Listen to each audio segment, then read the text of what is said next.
Good evening, my raretors. Tonight we pick up from South Fork on train 50 heading back towards Altoona. This is going to be the part that's going to be a little bit challenging. The next couple miles is going to be the challenging part of the run.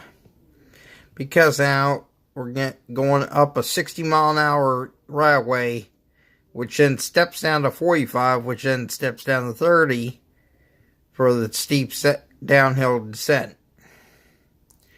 So, without any more hot air, as some people would say, let's get this show back on the road. Coming up to the 45 and just over 2/10 of a mile.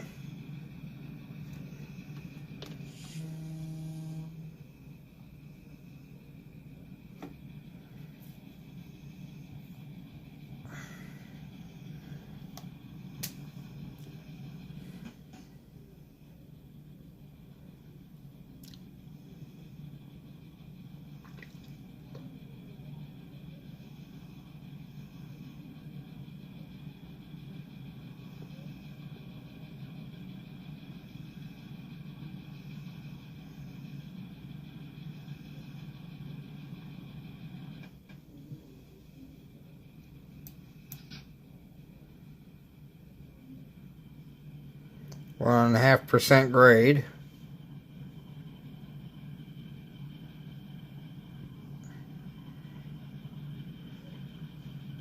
Now you see the 45 down here? You cannot do that speed until that sign is past that last car. So as soon as that last car clears here, we can open her on up. Which, as you can see,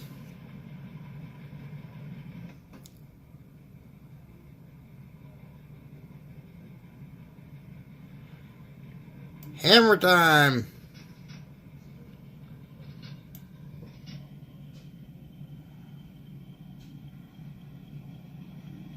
You can see how fast the RPMs and the amperage pick up.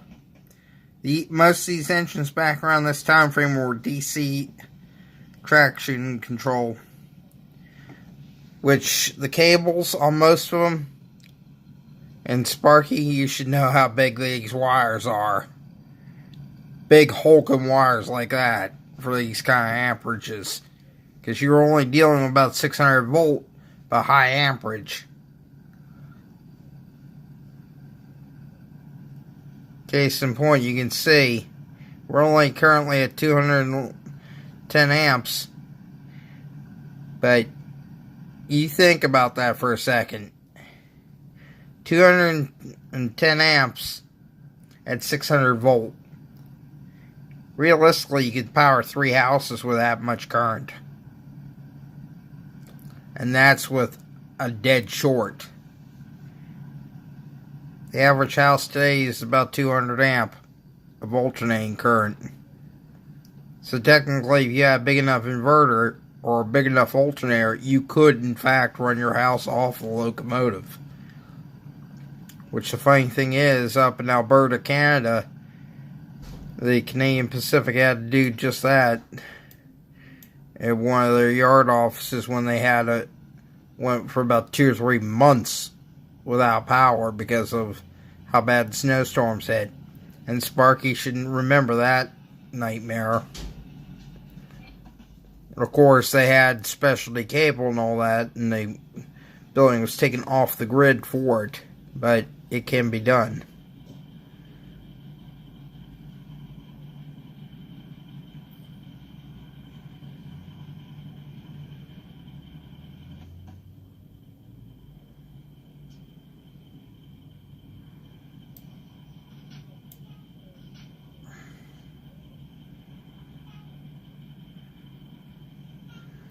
Trucking along again.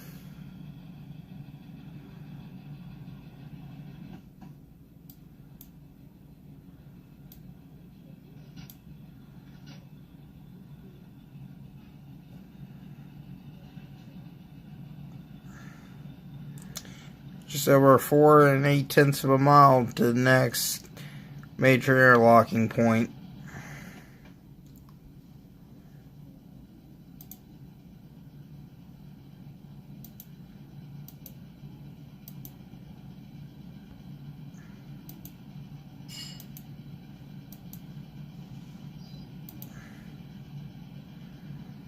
26 miles to go.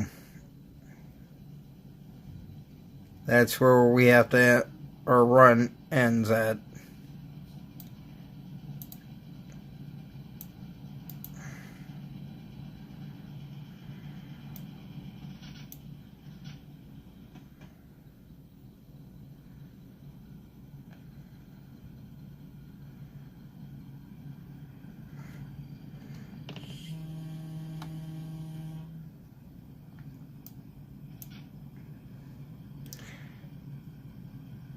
Hammer down.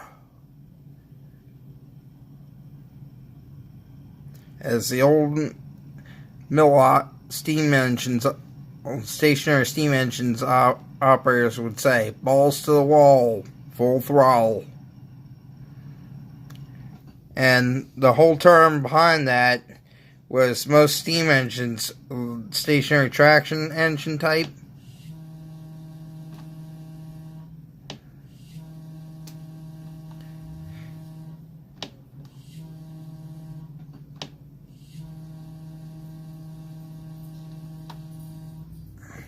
had two balls that were 2 to 3 balls that were built into what was known as a steam operated governor.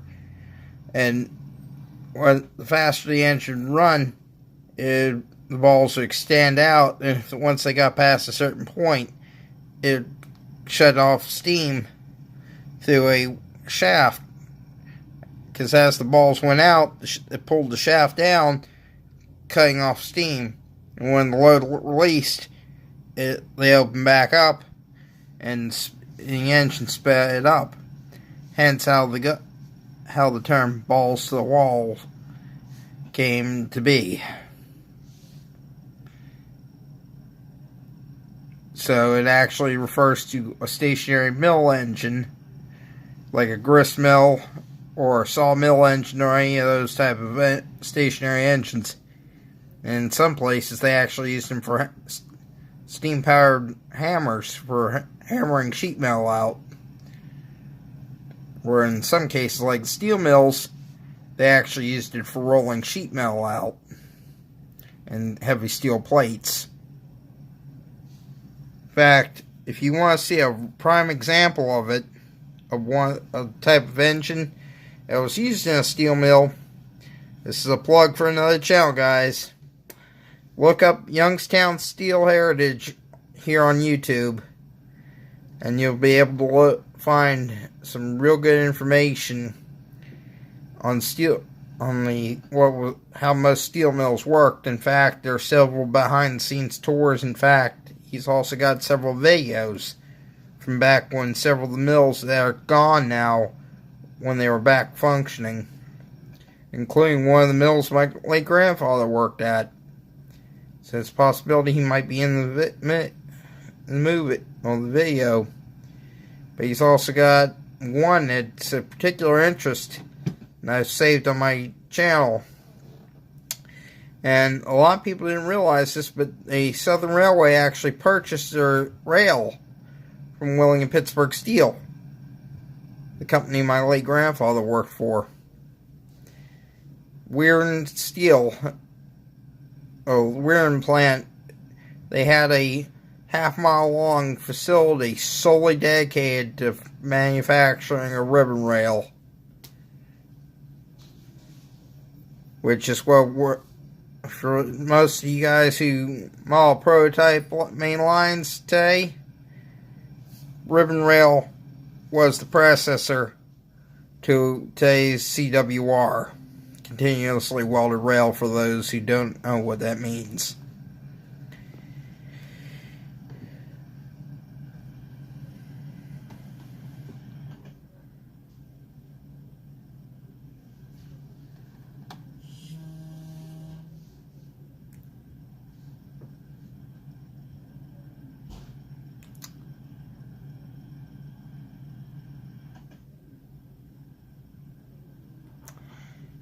And you also see why I say they use the mill tracks for express freight trains.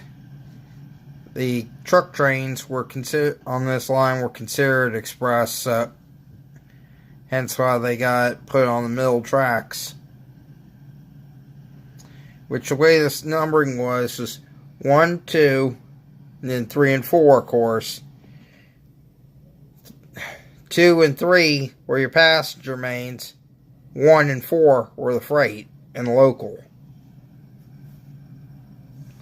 Which, the funny thing is, one of the earlier runs we did do on here included I'm going to be doing here in the near future once I've learned how to do the run better,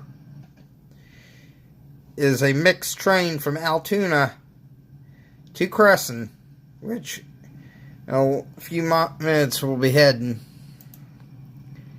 As you can see how far out Crescent is, it's about 10 miles out.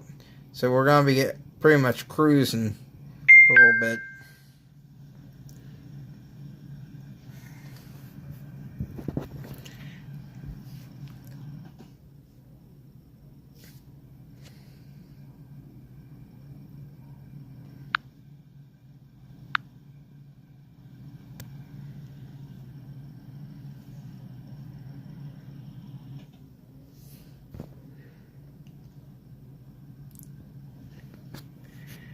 Now, anytime you see go via, that basically means you don't even have to stop. You can keep right on cruising.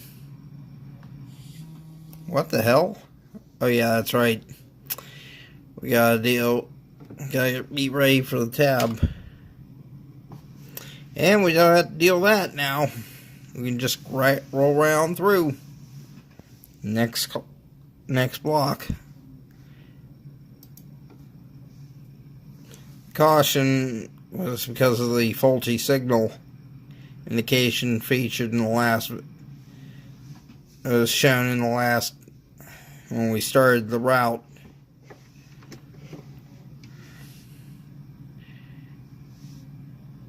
Which, as you can see right now, we're going full throttle at 800 RPM, which this engine can do upwards of 1,000, which there's actually 2 engines in this, I found out. Each rated at 1,500 horsepower.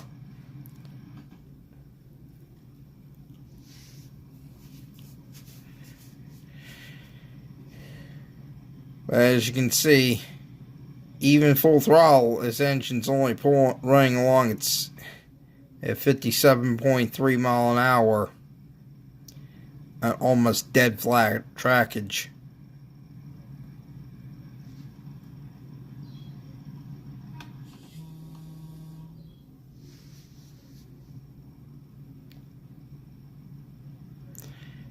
Hello, 1% grade. For a brief second, and we're back on 8.8 tenths of a grade. 8.8% grade, which is practically nothing. That's 8 inches in over 100-foot distance. No, correction. 0.8 inch. About 7/8 of an inch in 100 feet. Actually, is what the calculation comes out to, I believe. Somebody correct me if I'm wrong in the comments below.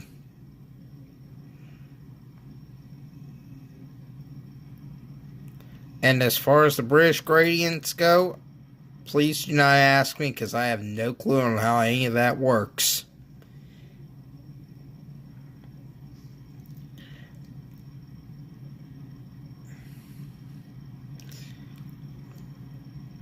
Unless there's somebody out there that can explain me the difference in the gradients systems between the European and the American.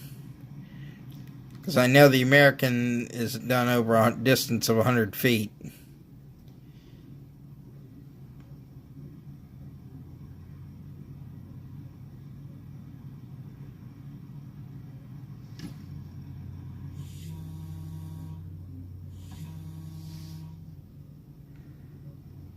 Trucking around the corner.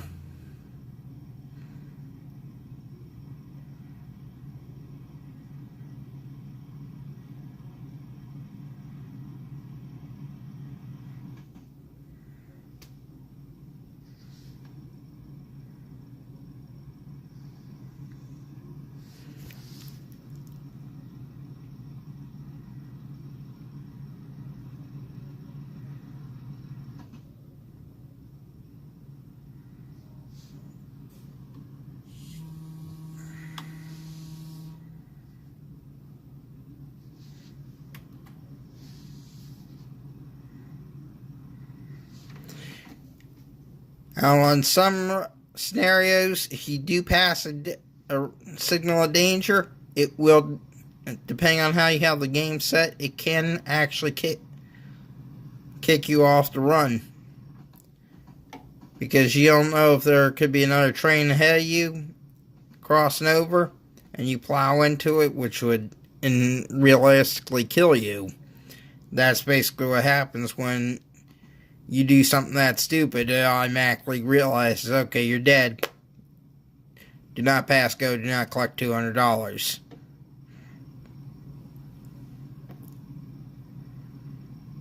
Hello, 1.1% grade.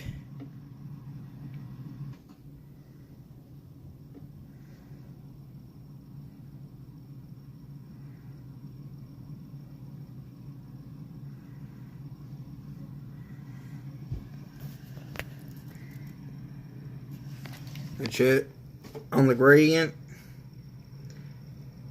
Right down here in the bottom corner. That's the grade that you're running on. There's the next signal, which is just shy of a half mile. And then one beyond that is pointing to just over a mile out and change out.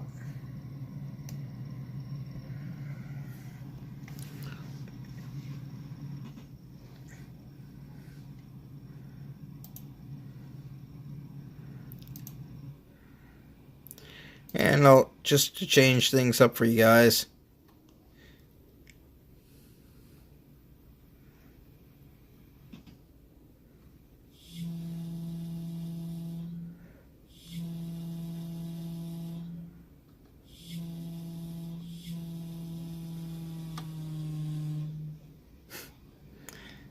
How was that for a shave and a haircut? And we knocked down that signal, which is, there again, dates back to the Steam era when they had the Sophomore style signals. Which ironically, that's what the color, or CPL, which is color position lights, or signals, actually replaced. Instead of you reading the arm of the Sophomore, the colors of the lights in this situation actually showed you straight up and down is green. At a 45-degree angle, that would be caution. And straight across is red, absolute stop. Although there are some submissive signal, or what they call absolute and passive signals.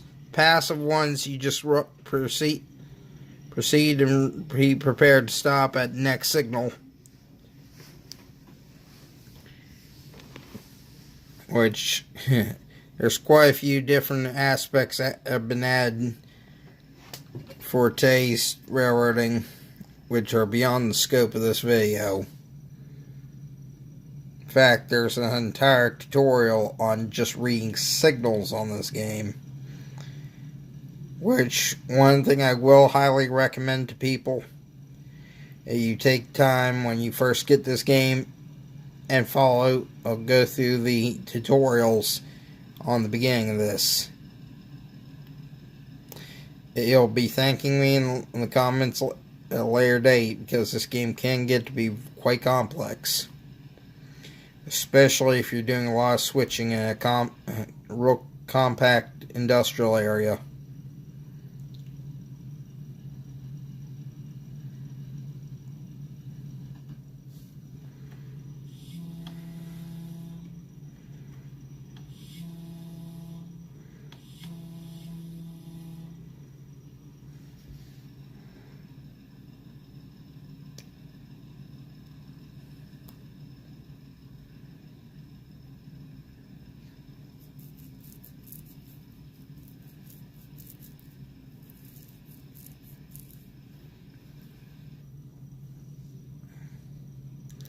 As you can see, there's another train there waiting to come out in the main.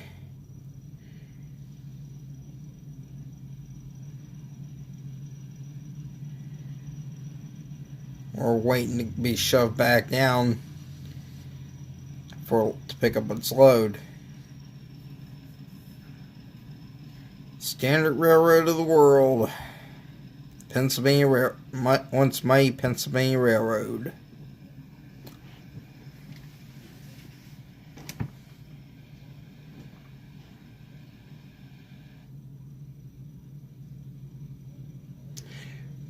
What I might end up doing, guys, as previously stated on the channel update earlier, I posted earlier tonight, I might be continuing the series after after the contest is said and done next Friday. Main reason being, I have to set aside money for the trip. And I have to factor in what I call oh crap money for oh crap, I need to be prepared for this, and this for just such a situation.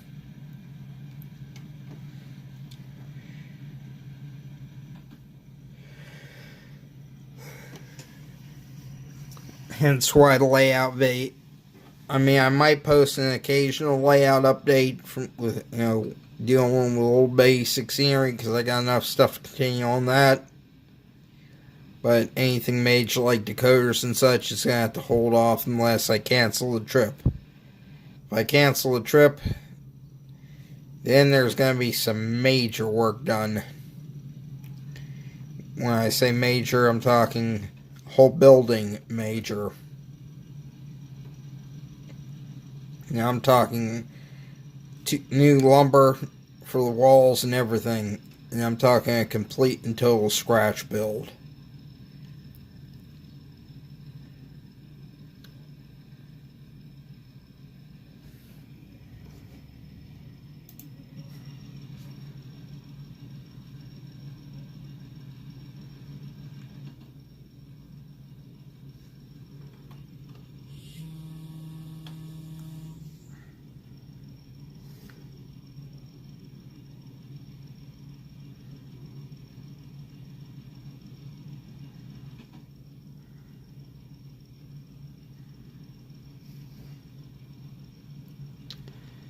One of the things I need to look on the game in the workshop area for under the scenarios is for a passenger run with the sharks. I do have the Pensy Sharks for this route, solely for this route, as well as I got backdated features for different routes.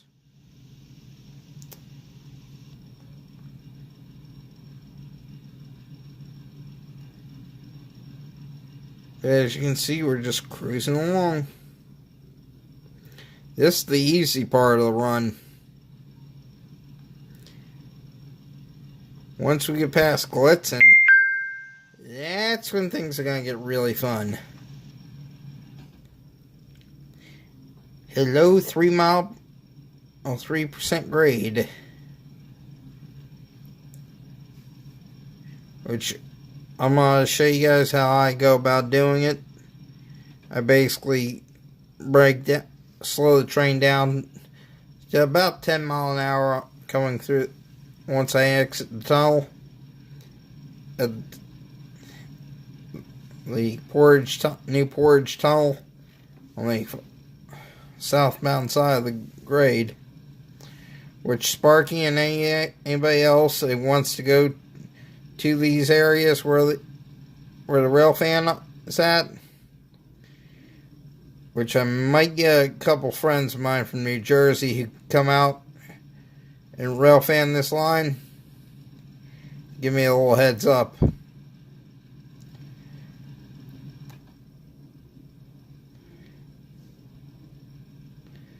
Because they know all the hidden gems locations. Sweeping curves like this, which we're coming into Lily, PA now. Just beyond, right around in here, there's a sign. Well, a memorial plaque that was put out Because originally Lilly, PA was a coal mining town. All the people who worked in here were African American employees. And of course, we all know how the KKK was a bunch of dumbasses back then. They wanted to start a fight, so they went up on the top of the hill, these hills back here, and set off dynamite charges, and the townsfolk weren't having it. And a straight out real bloody fight occurred, in which the KKK ended up having their butts handed to them, and went whimpering back south, whence they came.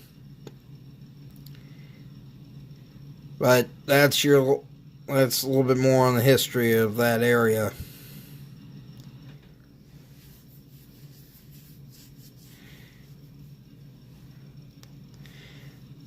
Next town we come to is Crescent.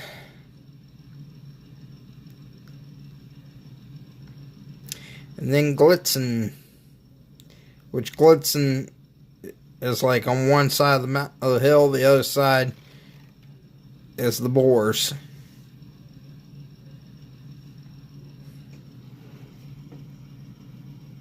Which will go back to trackside for you guys.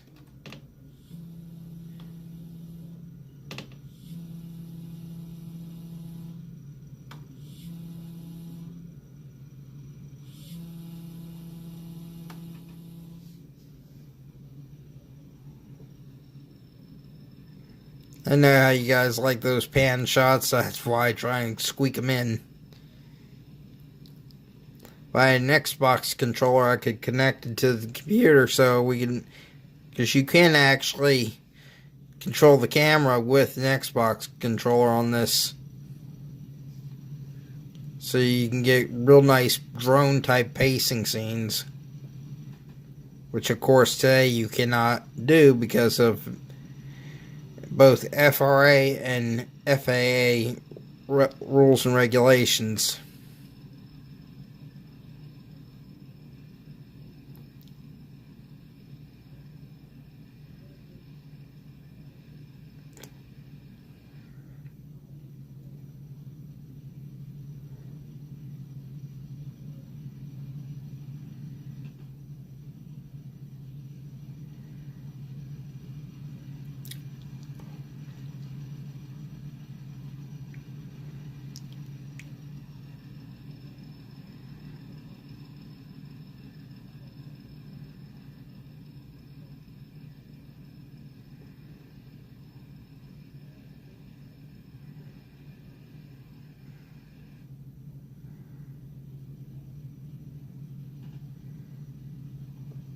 Once we go past Crescent, I must save this, because what I'm gonna do is I'll show you guys what exactly happens if you go down a hill too fast, especially if it's a tight turn at the bottom of the hill. Which personally I prefer to do a freight train versus passengers, but this is only a simulation.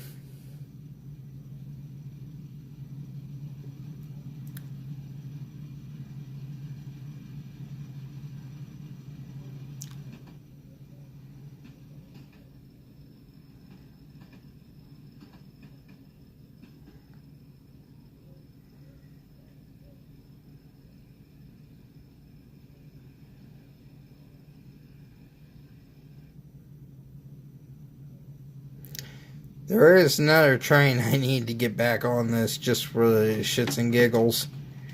They actually have a jet train, and it's downloadable content you can put into the game,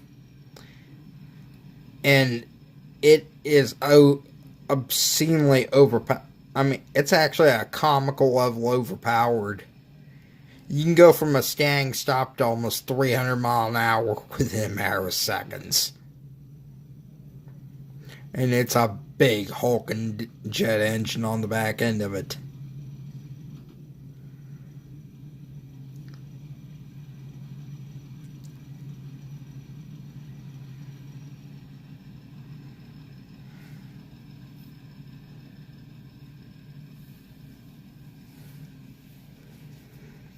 I mean, the engine actually is comical in size compared to the train.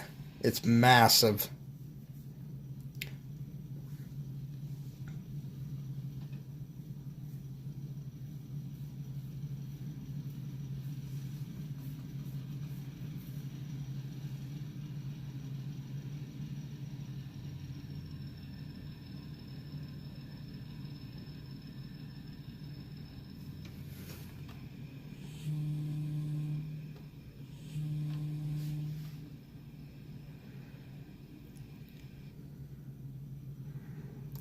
And that's the far end of the Crescent siding where it rejoins the westbound mains.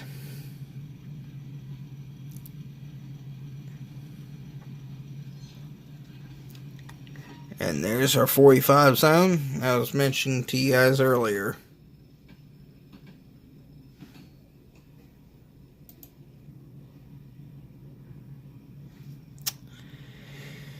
Now, as previously stated, as soon as we pass again to the Crescent platform here, which we're not going to slow down, I'm going to stop and save the game, and you guys will see exactly what happens when you take a curve too hot on this game.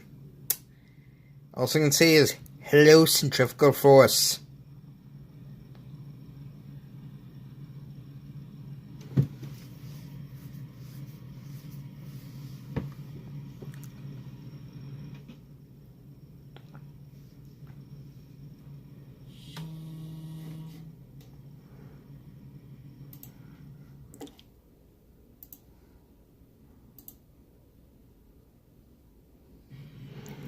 Now I'm gonna save for the derailment portion of this to show you guys what happens once we're going down that 3%.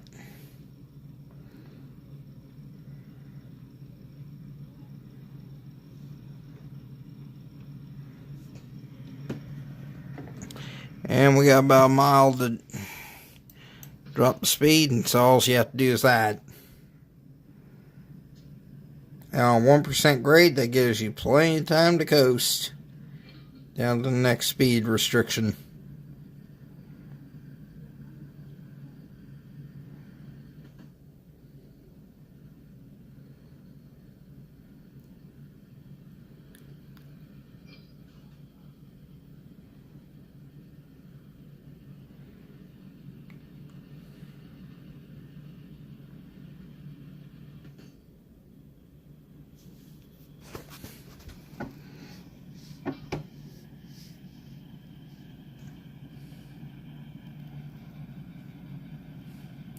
It's kind of funny, the lighting in here. This room's actually not in yellow, it's actually an off-white, and it shows up as yellow on this phone. That's how far off the color is. I seriously need to invest in OBS for this computer. But until I can upgrade the memory in the hard drive, yeah, that ain't happening. I mean, don't get me wrong, I got quite a bit of hard horsepower under the hood on this computer, but you can still only do so much with it.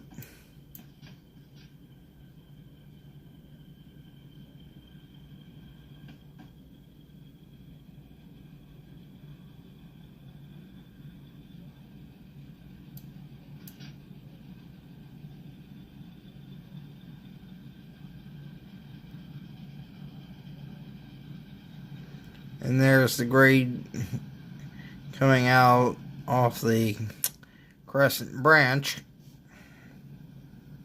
which back that way, the yard we passed is modern day R.J. Corman.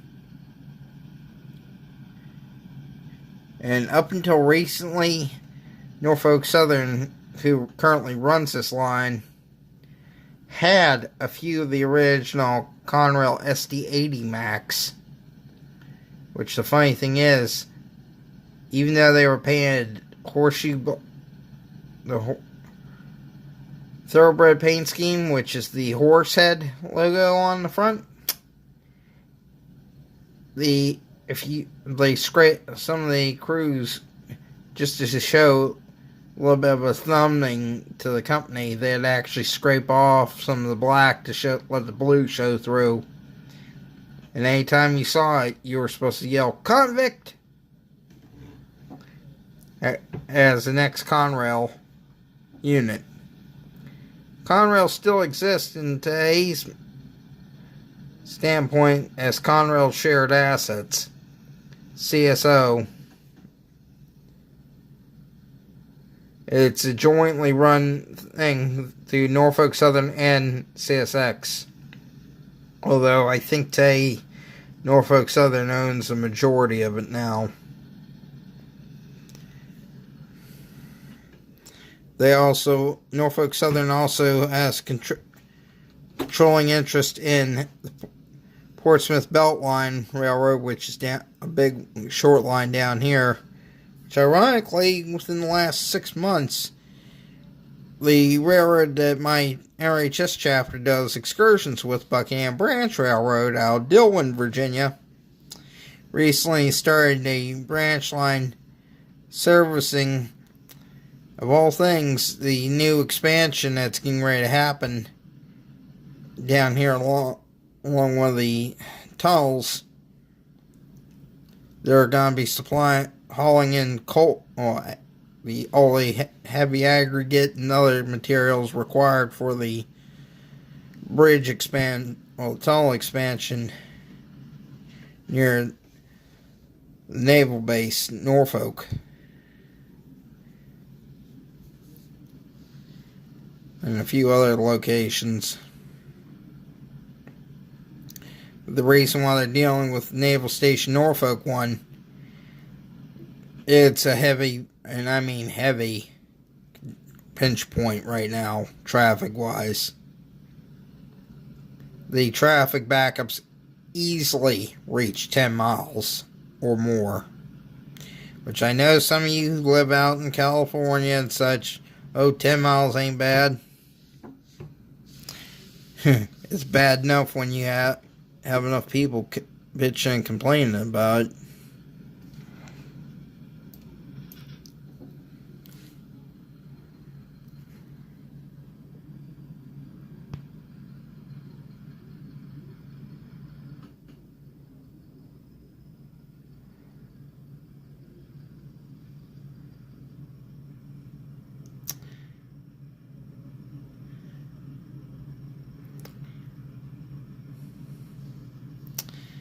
Well, ladies and gents, we're about ready to hit a few more about 2 miles roughly, and we'll be hitting the really steep 3% downhill grade that I was mentioning earlier.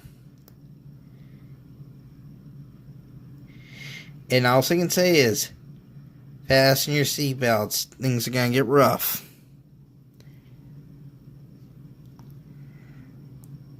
Because you can see right after that signal right there, it starts dropping off real quick. Which, as you can see in this case, what I'm saying about the speed.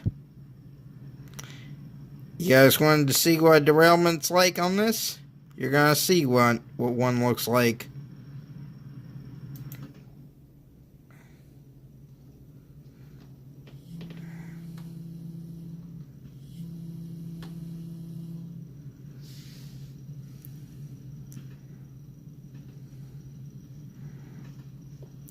And this also would be what would happen if the train would lose its air brakes coming down the hill.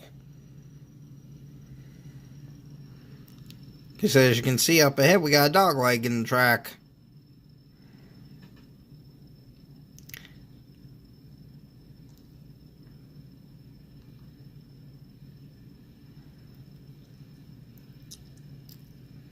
Now you can see right there how much centrifugal force that engine just went through.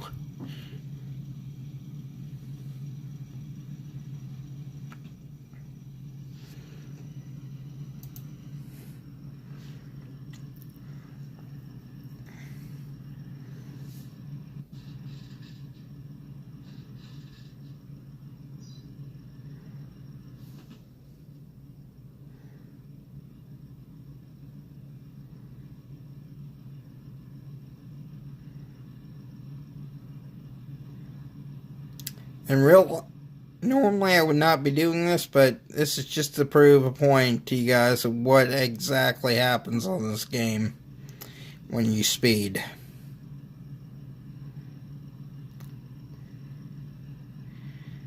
And in a moment, well, now we're excessively speeding by 15 miles an hour. Which is about to go way up here in a few seconds.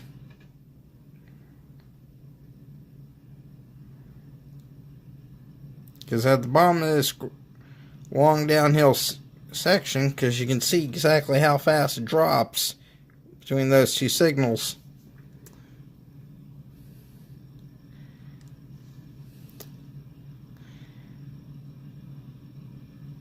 Now we're legally at 30 mile an hour over the posted. Here we go, boys. Things about to get real.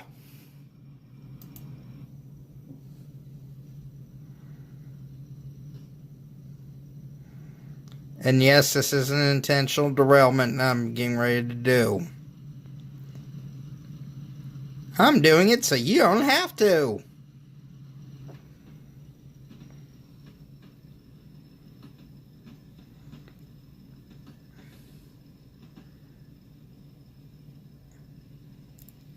Come on, I want to see 70 going down this grade. And also this, you guys can also consider this since I hit my 207 mark today, a little bit of a quote-unquote special.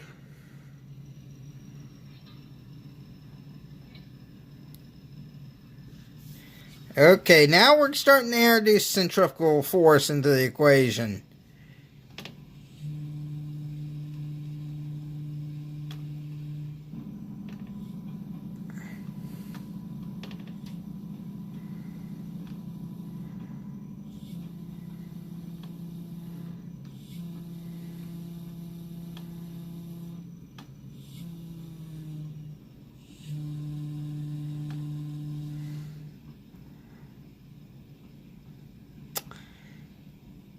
And there comes the bottom of the grade now. We're doing almost 70 mile an hour.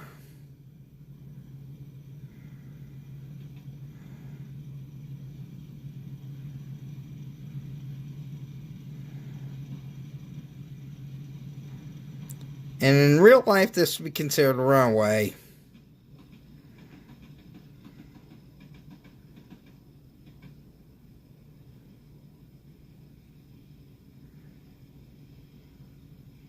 Even though the funny thing is, I can technically bring the train under control. Here we go, here we go, here we go.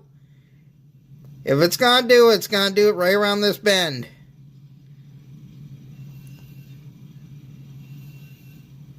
Oh, you suck.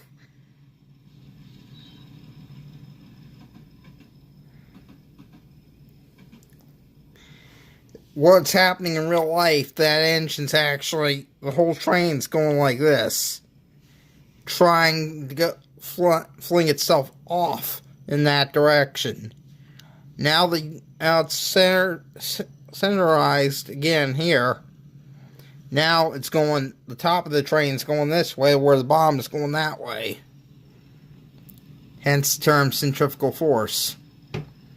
The funny thing is, the red arrow derailed right at this curve in the 1938, being pulled by a K4 Pacific. Goes out here on the outer main doing 35 mile an hour when it lost the air brakes, and instead of following the curve, it went.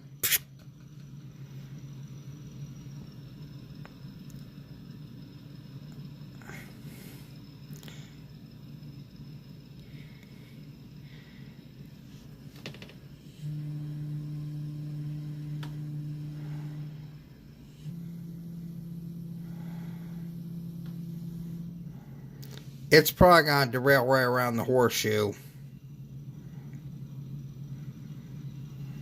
Be my luck.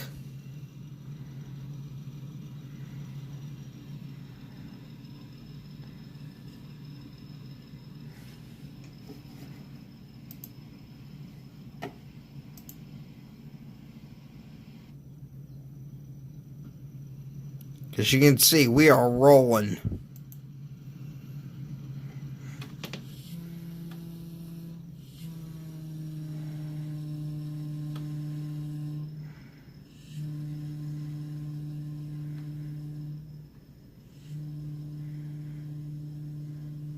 $65 mph so far, and we're almost to the mid-grade tunnel portal.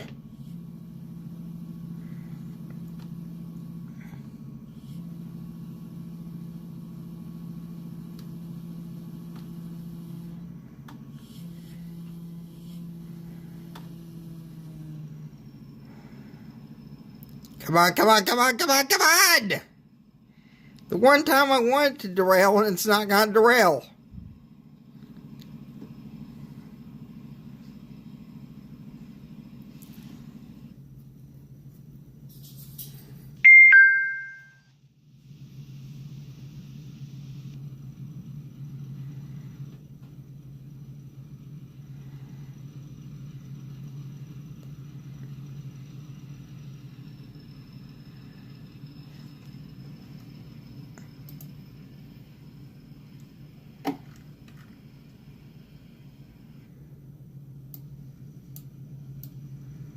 Corrections, right here is where jump. No.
If it doesn't derail around the curve, I'm gonna be pissed.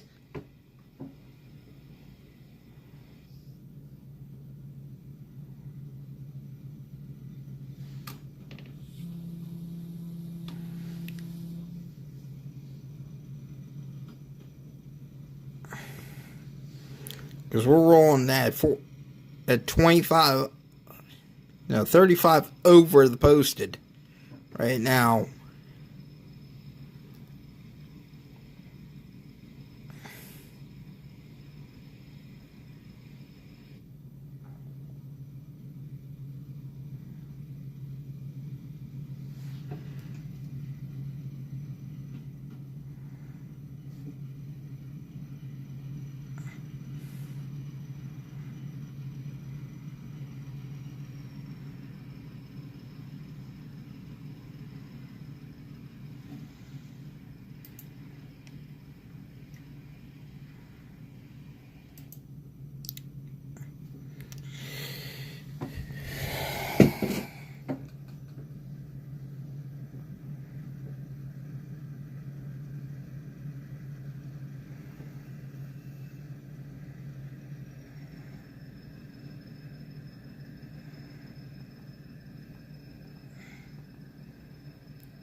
Really?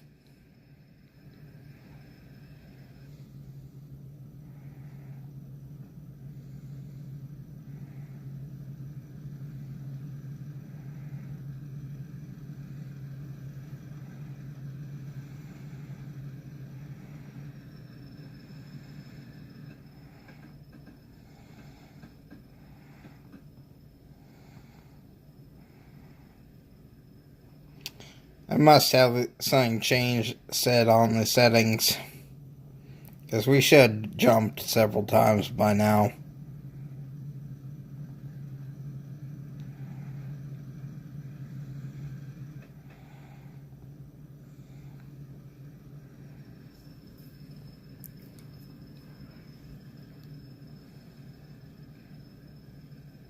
Because we're coming into the curve now.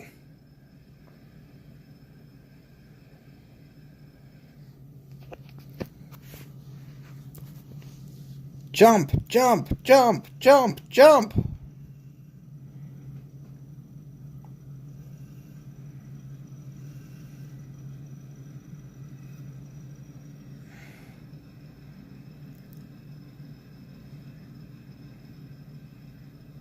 If it's gonna do it, it's gonna be right through here somewhere.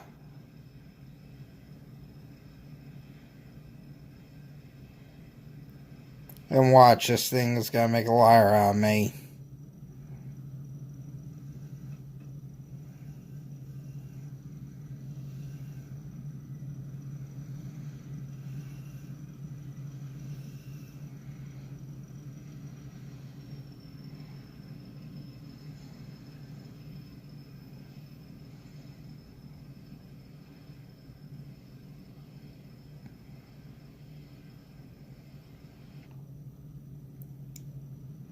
What the hell?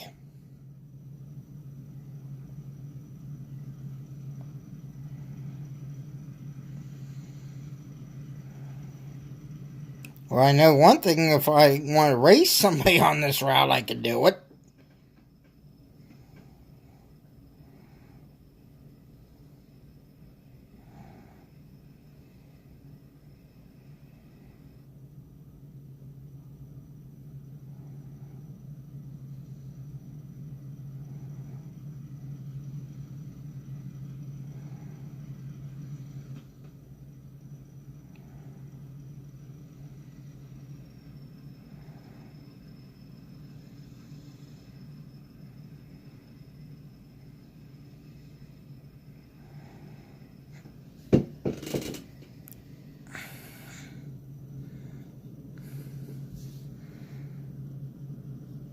Oh well, this will just be the quickest time between Crescent and Altoona to date.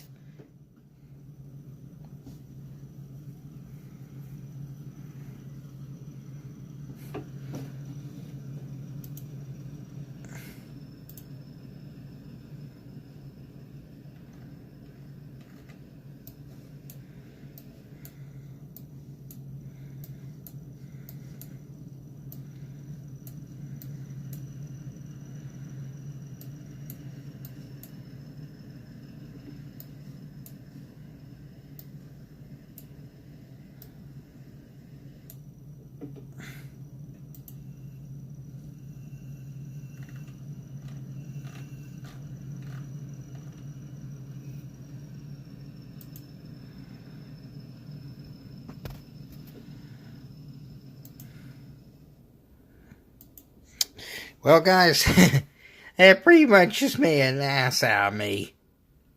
Which I got a suspicion, and if my suspicion's correct, you're gonna find as well as I do.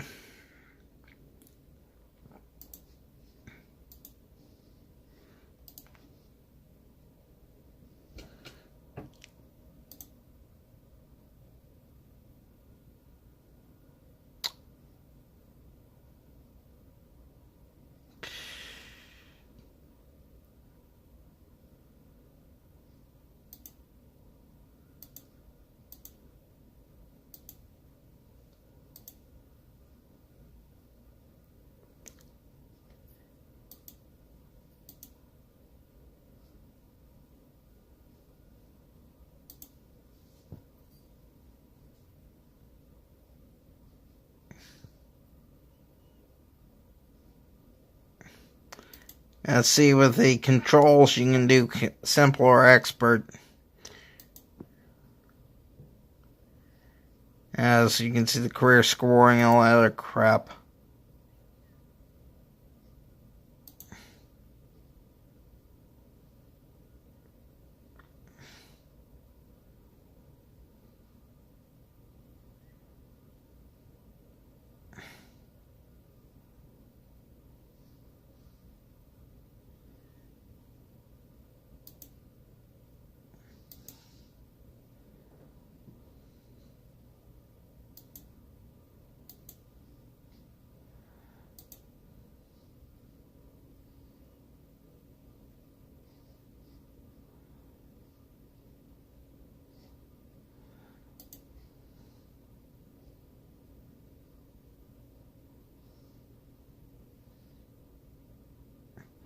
See what I said about passing signal of danger ends game?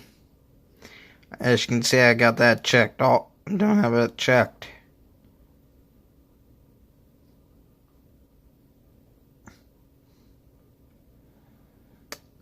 This is a very key one in case you want to do some real funny things.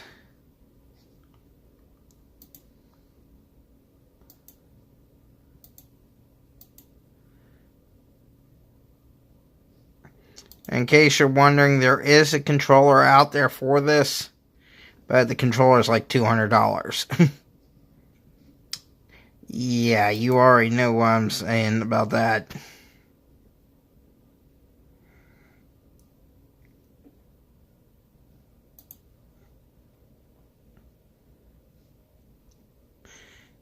That's how many hours I've got, and if you guys want to send me anything, that's my name on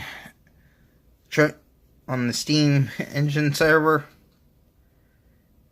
which, as you can see, I've also got a few other ones there, but Southern 207, just like the channel name. But that was tonight's special, which I'm going to try and come up with, get something to derail for you guys in an upcoming video. I figured I'd do something stupid and comical for the 207th video special.